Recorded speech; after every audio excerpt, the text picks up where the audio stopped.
En este breve video abordaremos 3 textos claves para el tema de la pedagogía y didáctica.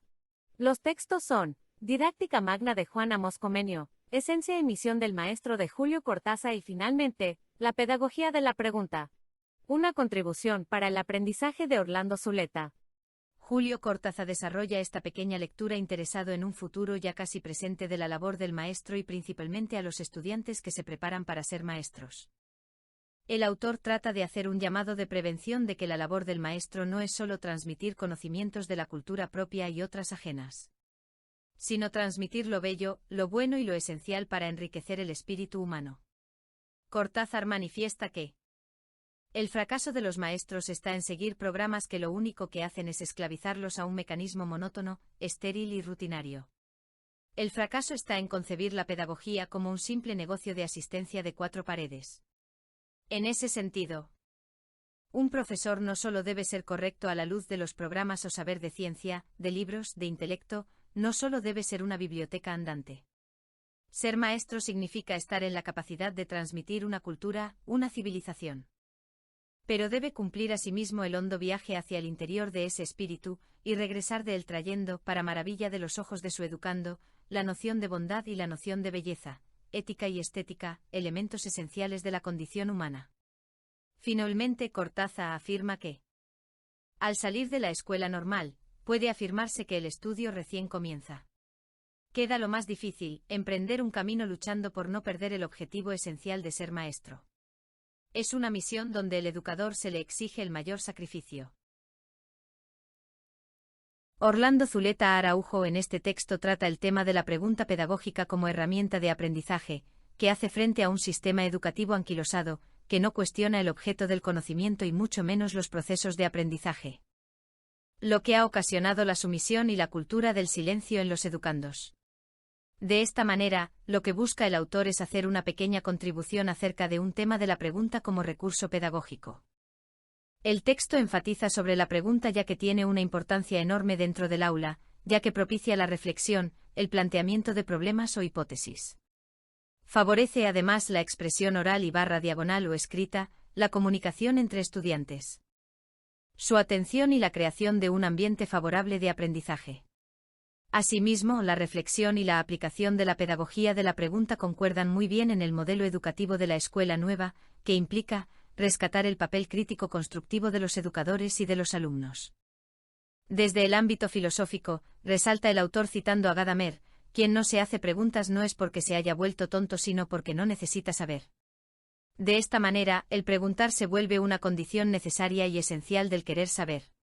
Por el contrario, una persona que se cree que lo sabe todo, que se jacta de ser sabio, bloquea toda posibilidad de aprendizaje y de preguntar. En términos generales, la ciencia, el conocimiento y la solución de problemas se inician y se nutren a partir de formular preguntas.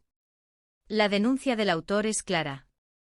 Un aula que no pregunta, que no cuestiona o donde la figura del maestro no propicia estos espacios, es un aula estéril, donde el conocimiento no trasciende ni se enriquece. El docente debe ser el primero en desarrollar estrategias para permitir la pregunta. Y una primera estrategia es reconocer los intereses y las preocupaciones actuales de sus alumnos.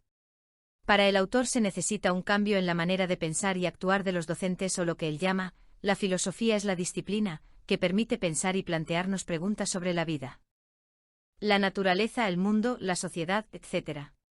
También ayuda a pensar y a descubrir y a relacionar muchas incógnitas o preguntas que son transversales a todas las asignaturas escolares.